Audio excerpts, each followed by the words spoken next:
नमस्कार दोस्तों, आप सभी का बेस्ट फॉर सक्सेस में स्वागत है। आज जो हम लेकर आए हैं आपके लिए मोस्ट हिंदी की क्लास बिहार सिविल कोड के लिए, जिसमें कि आप सभी को बताना है अपना स्कोर जो है क्या आ रहा है। साथियों, बिहार सिविल कोड प्यून के लिए मोस्ट इम्पोर्टेंट हम हिंदी की क्लास करा रहे हैं, जिसमें आपको बताना है ऑप्शन जो है ABCD करके कमेंट बॉक्स में ज़रूर बताना है कि क्या होगा। मेरे साथियों, मैं बता दूं, आप यदि बिहार सिविल कोड यानी प्यून के लिए तैयारी कर रहे हो 7 AM पर यह आपका क्लास पर डे चल रहा है, और वहीं पर 9 AM पर मैथ चैप्टर वाइज चैप्टर चल रहा है साथियों, जिसमें कि क्षेत्रफल, परिमाप और आयतन आपका स्टार्ट हुआ है साथियों। और एक क्लास 11 AM पर रीजनिंग की चल रहा है साथियों, मोस्ट इम्पोर्टेंट, तो ज़रूर उस क्लास को भी जाकर देखिए। और प्रीवियस ईयर क्वेश्चन जो कि बिहार सिविल कोड के लिए मैथ का चल रहा है, दोपहर 2 बजे उस क्लास को जो है जुड़ना ना भूलें। 2 बजे वाले क्लास आपका साथियों बहुत मोस्ट इम्पोर्टेंट होता है। वहाँ पर मैथ की क्लास जो है ऑल कराई जा रही है और डिटेल से समझाया जाता है। चलिए हम सेशन स्टार्ट करते हैं साथियों। आप देख सकते हो क्वेश्चन नंबर 76 से लेकर 78 आपका निर्देश दिया गया है। निम्नलिखित प्रत्येक 4 विकल्पों में से बेमेल यानी असंगत शब्द को चुनिए।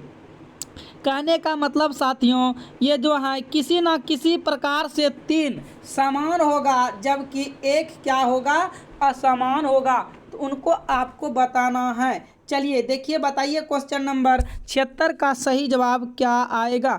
यदि आपको वीडियो पसंद आएगा तो वीडियो को लाइक शेयर सब्सक्राइब चैनल को कर लेना। यदि नहीं आएगा तो दोस्तों कुछ नहीं करना, आपको छोड़ देना है। चलिए आप सभी को बताना है क्वेश्चन नंबर 76 का सही जवाब क्या होगा।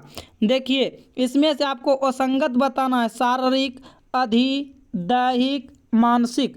बताइए साथियों, इनमें से जो है मतलब असंगत कौन है। किसी न किसी प्रकार से 3 का समानता होगा और एक भिन्न होगा, वही आपको बताना है। क्वेश्चन नंबर 76 का बताइए सही जवाब क्या होगा।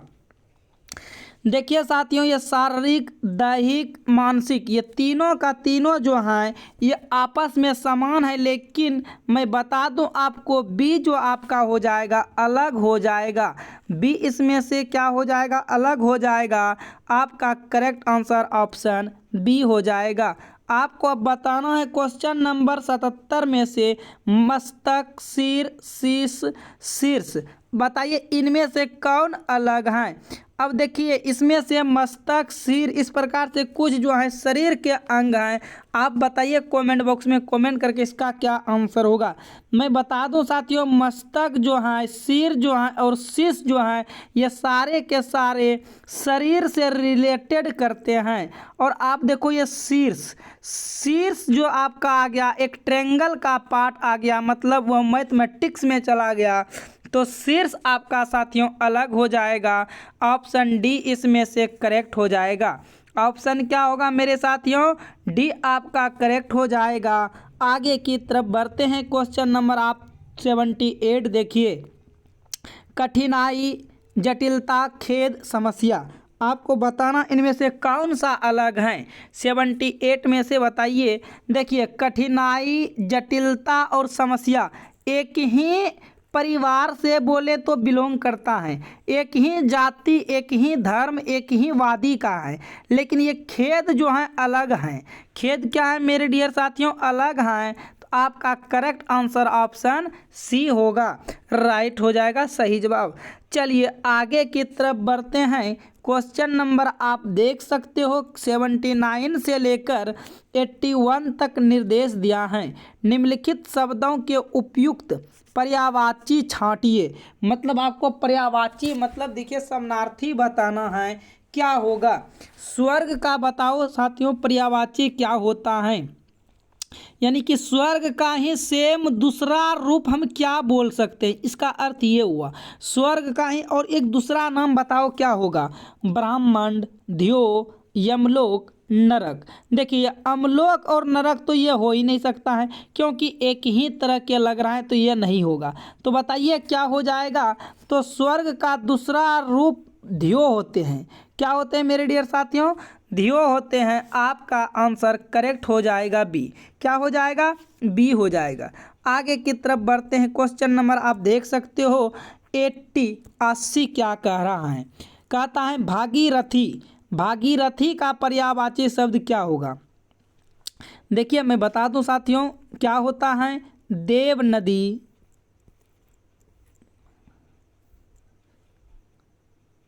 जाह्नवी, इस प्रकार से होता है। और आपको बताना है एक इनमें से कौन होगा। तो भागीरथी का पर्यायवाची करेक्ट आपका ऑप्शन हो जाएगा ए, गंगा। गंगा क्या हो जाएगा? गंगा। भागीरथी का पर्यायवाची शब्द क्या होता है मेरे साथियों? गंगा हो जाएगा। ऑप्शन ए आपका करेक्ट आंसर होगा। आगे की तरफ बढ़ जाते हैं। क्वेश्चन नंबर देखते हैं 81 देखने से मैं आपको बता दूं, ये जो है आपका प्रैक्टिस सेट 21 चल रहा है और इससे पहले हम 20 प्रैक्टिस सेट आपको करा दिए हैं साथियों। यदि आप नहीं देखें तो बहुत मोस्ट इम्पोर्टेंट क्वेश्चन हम कराए हैं और वह 20 प्रैक्टिस सेट आप जाइए प्ले लिस्ट में और वहाँ पर लिखा है बिहार सिविल कोड, इस प्रकार से आपको मिल जाएगा और वहाँ पर जाइए, सभी जो है वीडियो देखिए और अपना स्कोर जो है पूरा एकदम दमदार से खड़ा कीजिए ताकि आपका सिलेक्शन जो है पक्का हो सके। चलिए बताइए 81 का सही जवाब क्या होगा? रात्रि का पर्यायवाची क्या होता है? रात्रि का मैं बता दूं पर्यायवाची जैसे और में होता है निशा, रैन, रजनी,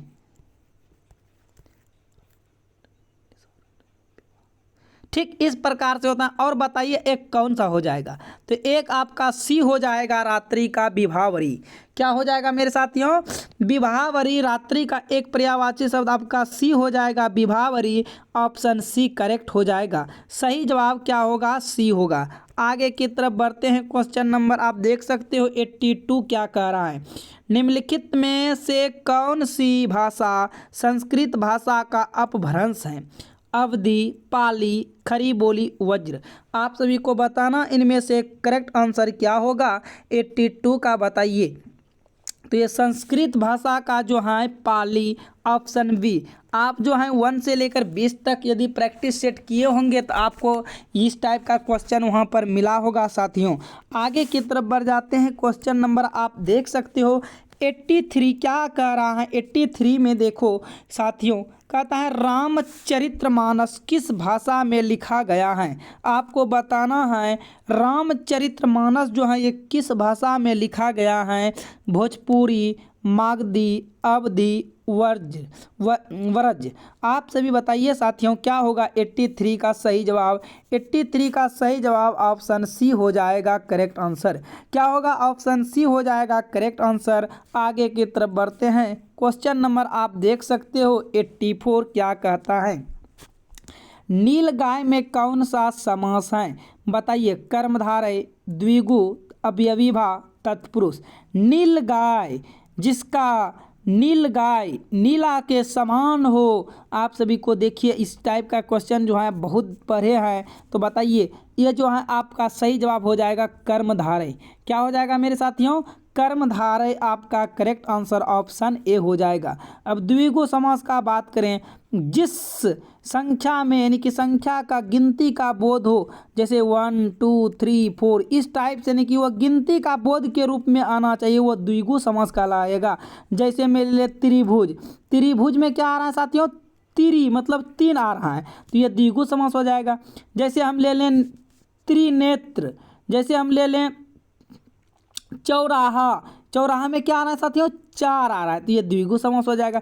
अब देखिए अवयवीभाव समास क्या होता है? अवयवीभाव समास जिसके शुरुआत में यथा, प्रति, बे, भर ये सारे वर्ड आ जाए। क्या बोलें?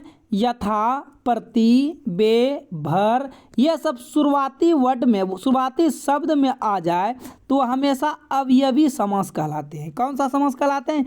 जैसे बोलेंगे यथाशक्ति, यह अवयवी समास हो जाएगा। प्रतिदिन यह आपका अवयवी समास आ जाएगा। इस तरह से भरपेट यह आपका अवयवी समास आ जाएगा। इस टाइप से आपको देखना है।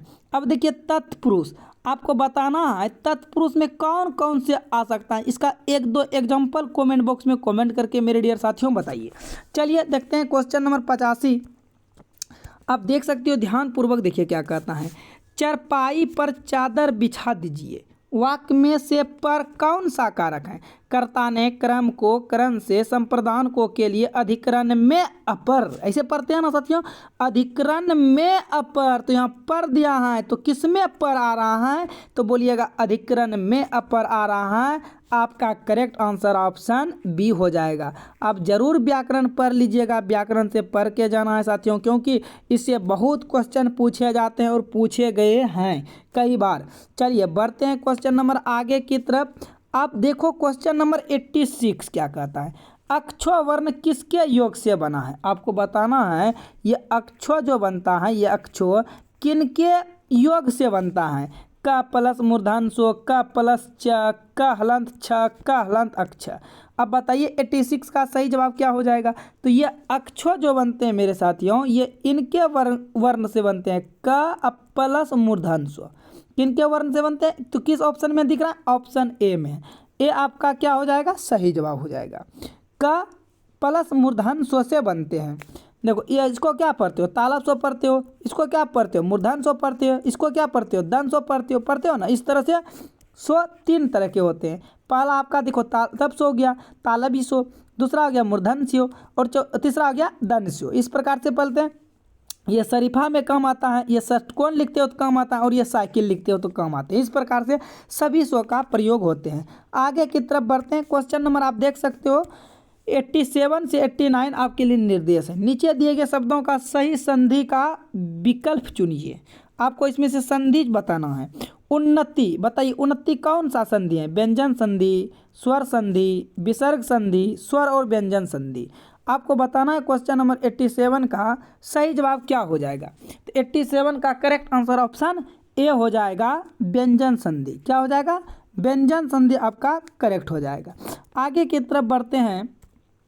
अब देखो क्वेश्चन नंबर 88 रेखांकित क्या कहते हैं? रेखांकित बताइए इसमें से कौन सा संधि है? रेखांकित में आपको बताना है कौन सा संधि है। दीर्घ संधि, वृद्धि संधि, गुण संधि, स्वर संधि। आपको बताना है मेरे साथियों रेखांकित में कौन सा संधि है। 88 का आप बताइए। तो 88 का आपका करेक्ट आंसर ऑप्शन ए हो जाएगा, दीर्घ संधि। क्या हो जाएगा? दीर्घ संधि हो जाएगा। आगे देखिए 89 क्या कहता है। संसार, स्वर संधि, विसर्ग संधि, व्यंजन संधि, इनमें से कोई नहीं। संसार में बताना है कौन सा संधि का यूज होता है, आप सभी बताइए। तो संसार जो है आपका व्यंजन संधि है। ऑप्शन सी आपका क्या हो जाएगा? करेक्ट हो जाएगा। ऑप्शन सी जो है आपका क्या हो जाएगा? करेक्ट हो जाएगा। आगे की तरफ बढ़ जाते हैं। क्वेश्चन नंबर आप देख सकते हो मेरे साथियों क्या कहता है। निर्देश दिया है 90 से 92 निम्नलिखित प्रत्येक के लिए उसके नीचे दिए गए विकल्पों में से उपयुक्त समास छांटिए। आपको समास बताना है। देखिए अभी तुरंत हम कुछ देर साथियों समझाए थे। दशानन, दशानन में क्या मेरे साथियों बोलो 10 आ रहा है कि नहीं आ रहा है? बोले हाँ 10 आ रहा है। यदि दशानन में 10 आ रहा है तो इसका मतलब ये कौन सा समास हो गया? आप सभी बता सकते हो मेरे साथियों। आप सभी देखो ये दशानन मतलब 10, दशानन रावण, अर्थात रावण, क्या बोले? रावण। तो रावण को ही तो 10 मुंडा था ना। तो ये वीआईपी सदस्य हो गए, यानी कि ये बहुब्री समास हो जाएगा। क्या हो जाएगा? बहुब्री। देखिए अब त्रिनेत्र हो गया, चौराहा हो गया। देखिए त्रिनेत्र, त्रिनेत्र अर्थात जिसको 3 नेत्र हो। किसको 3 नेत्र है मेरे साथियों? शंकर भगवान। तो ये शंकर भगवान एक वीआईपी सदस्य हैं, इनको भी बहुब्री के पार्ट में रखा जाएगा। लेकिन अब बोलेंगे देखिए साथियों त्रिभुज, ये त्रिभुज, देखिए त्रिभुज आपका हो जाएगा द्विगु समास। ये आप ध्यान से देखेंगे इस टाइप के क्वेश्चन में, आपको कंफ्यूज नहीं होना है। अब ले लें चौराहा, चौराहा भी आपका द्विगु समास आ जाएगा, क्योंकि कुछ ऐसे भी गिनती की संख्या के कारण होने के कारण भी वह बहुब्री समास कहलाते हैं, क्योंकि वो वीआईपी सदस्य होते हैं। इसीलिए आपको ध्यान देना है। दशानन जिसको 10 आनन हो, 10 सिर हो, किसको था? रावण को था। तो ये आपका करेक्ट हो जाएगा बहुब्री। चलिए आगे बढ़ते हैं। क्वेश्चन नंबर आप देख सकते हो अगला क्या कहता है। क्वेश्चन नंबर 91 कहता है पीताम्बर। पीताम्बर आपको बताइए कौन सा समास होगा? पीता जिसका है अंबर, क्या बोलेगा? पीता है जिसका अंबर, वह बहुब्री समास, सॉरी पीता है जिसका अंबर, 91 का क्या बोले, पीता है जिसका अंबर, वह बहुवीरी समास कहलाता है। वह क्या कहलाता है, बहुवीरी समास कहलाता है। ये वीआईपी सदस्य है। ऑप्शन ए आपका करेक्ट हो जाएगा। आपको कुछ देर पहले हम समझाए थे साथियों, यथाशक्ति बताइए कौन सा समास है, ये आपको तो अब बताना ही पड़ेगा। अवयवी भाव है, कर्मधारय है, बहुवीरी है, तत्पुरुष हम बताए थे। यथाशक्ति देखो, यथा प्रति बेभर जिस समास में आ जाए, यथा से शुरू हो जाए या प्रति से शुरू हो जाए या बे से शुरू हो जाए या भर से शुरू हो जाए, वो हमेशा अवयवी भाव समास कहलाते हैं। यदि आप कंफ्यूज हैं में हैं तो आप वीडियो को पीछे कीजिए, क्वेश्चन नंबर देखिए कम से कम जाके 60 से 70 के बीच में, तो आपको पता चल जाएगा किस जगह हम बोले थे ये बात। ठीक है, तो ये आपका करेक्ट आंसर ऑप्शन क्या हो जाएगा, ए हो जाएगा। यथाशक्ति जो है अवयवी भाव समास है। कौन सा समास है मेरे साथियों, अवयवी भाव समास है। आगे देखिए क्वेश्चन नंबर 93 से लेकर 95 निर्देश दिया है। निम्नलिखित मुहावरे और लोकोक्तियों के लिए उचित चुनिए। और मैं आपको एक बात बता दूं साथियों, मुहावरा हो या लोकोक्तियाँ हो, दोनों एक ही होते हैं। क्या बोलें, दोनों एक ही होते हैं। जैसे विपरार्थक हो या समानार्थी हो, दोनों एक ही होते हैं। उसी प्रकार मुहावरे पूछ दे या लोकोक्तियाँ पूछ दें, दोनों साथियों एक ही होते हैं। आप देखते हैं क्वेश्चन नंबर देख सकते हो 93, अंधे के हाथ बटेर लगना। क्या कह रहा है मेरे साथियों, अंधे के हाथ बटेर लगना। आप बताइए इनका जो है राइट आंसर क्या होगा। अचानक कोई लाभ होना, बिना परिश्रम के सफलता मिल जाना, भाग्य से कोई वस्तु मिल जाना, अंधा भी लक्ष्य प्राप्त कर सकते हैं। इस टाइप के क्वेश्चन आप बहुत कर चुके हैं साथियों, तो आप बताइए इनका आंसर क्या होगा। तो अंधे को हाथ बटेर लगना, इसका मतलब भाग्य से कोई वस्तु मिल जाना। ऑप्शन सी करेक्ट हो जाएगा, भाग्य से कोई वस्तु मिल जाना। बताइए क्या सही जवाब है आप सभी का, हाँ या नहीं। चलिए क्वेश्चन नंबर 94 देखिए। 94 का जो है आप सभी को जवाब देना है। बताइए क्या होगा 94 का मेरे साथियों आंसर।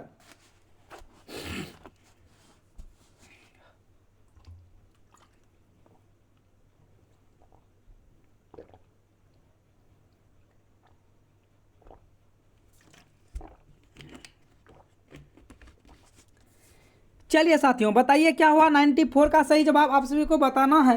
कहता है देखिए, हथेली पर सरसों नहीं जमती, इसका मतलब क्या हुआ। हथेली पर सरसों नहीं जमती, सरसों के लिए जमीन चाहिए, हथेली नहीं। ये तो बिल्कुल गलत साथियों बोल रहे हैं। कैसे, अब देखिए यह क्वेश्चन इस तरह से पूछता है कि मुहावरा बताना है, यहाँ सरसों थोड़ी न उगाना है, यहाँ पर हम सबको सरसों नहीं उगाना है। इसका अर्थ है और कुछ निकलता है। सरसों वाला तो पहले होवे नहीं करेगा ऑप्शन। जितना भी आपको इस टाइप से क्वेश्चन पूछा जाए और इसी टाइप में घुरा के दे दे तो वो आंसर कभी भी नहीं हो सकता है मुहावरा में। ये आप जो है ट्रिक से दिमाग लगा सकते हैं साथियों। ठीक, अगला देखिए, सफलता समय पर आती है, हर काम में मनमानी नहीं चल सकती, काम के लिए समय चाहिए, जब चाहो तब काम नहीं हो सकता। आपको बताएं 94 का सही जवाब क्या होगा। हथेली पर सरसों नहीं जमती, मतलब ऑप्शन डी आपका करेक्ट हो जाएगा। काम के लिए समय चाहिए, जब चाहो तब काम नहीं हो सकता। आप ये सभी देखे होंगे सर जी, आप सभी साथियों ये देखे होंगे कि काम के लिए क्या चाहिए, समय चाहिए, जब मन चाहे तब नहीं हो सकता है। आपका करेक्ट आंसर क्या हो जाएगा, ऑप्शन डी। आगे की तरफ बढ़ते हैं। क्वेश्चन नंबर अब देख सकते हो 95 क्या कह रहा है साथियों, आप ध्यान पूर्वक देखेंगे। 95, 99 के फेर में पड़ना। अब 99 के फेर में पड़ना मतलब धन कमाने लगा रहना, मूर्खता के कार्य कर बैठना, किसी चक्कर में पड़ जाना, परिवार के झंझटों में फंसे रहना। आपको बताना है 95 का क्या हो जाएगा। 99 के फेर में पड़ना, आप सभी सुने होंगे गांव सब में कि 99 के फेर में पड़ना मतलब किसी बरियार आदमी के फेर में पड़ना, धर के आपको मोचार दिया, एकदम मार पीट दिया, तो ये हो गया मतलब 99 के फेर में पड़ना, धर के एकदम पहट दिया आपको। तो ये ऑप्शन जो है इसका मतलब किसी के चक्कर में जाना। ऑप्शन सी क्या हो जाएगा, करेक्ट ऑप्शन सी हो जाएगा। 95 का सही जवाब ऑप्शन सी हो जाएगा मेरे साथियों। आगे की तरफ बढ़ते हैं। क्वेश्चन नंबर आप देख सकते हो 96, हिंदी का प्रथम महाकाव्य कौन सा है। पृथ्वीराज रासो, पद्मावत, रामचरितमानस, पृथ्वीराज विजय। अब बताइए 96 का सही जवाब क्या होगा।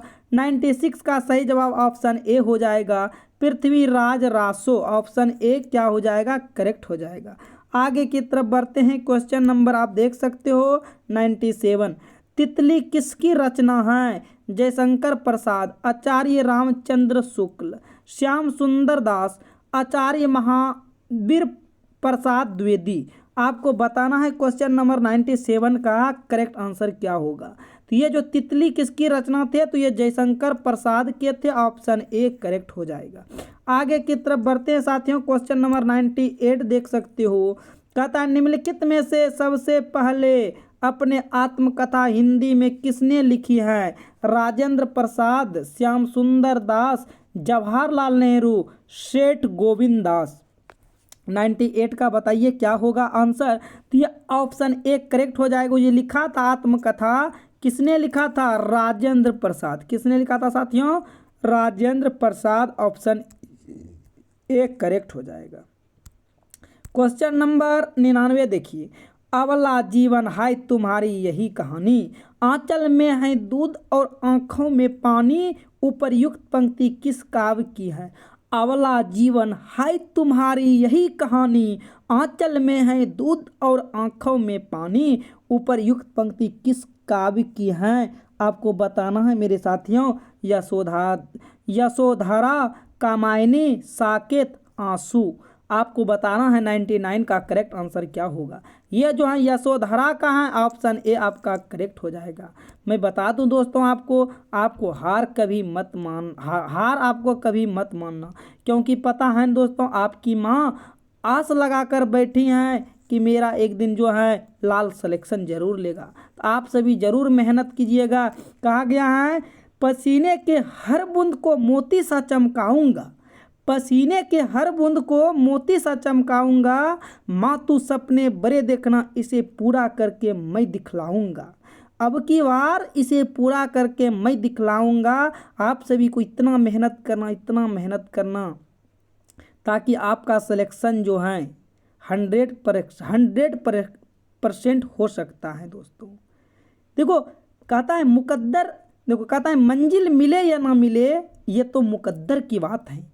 मंजिल मिले या ना मिले ये तो मुकद्दर की बात है, और हम कोशिश भी ना करें ये तो गलत बात है। साथियों आप पहले मेहनत तो कीजिए, आप पहले उस स्थान पर तो जाइए, अब सब चीज़ मिलेगा। और पहले ही यदि हार मान लेते हो तो कहा गया, देखो सुना है कि मैदान में वही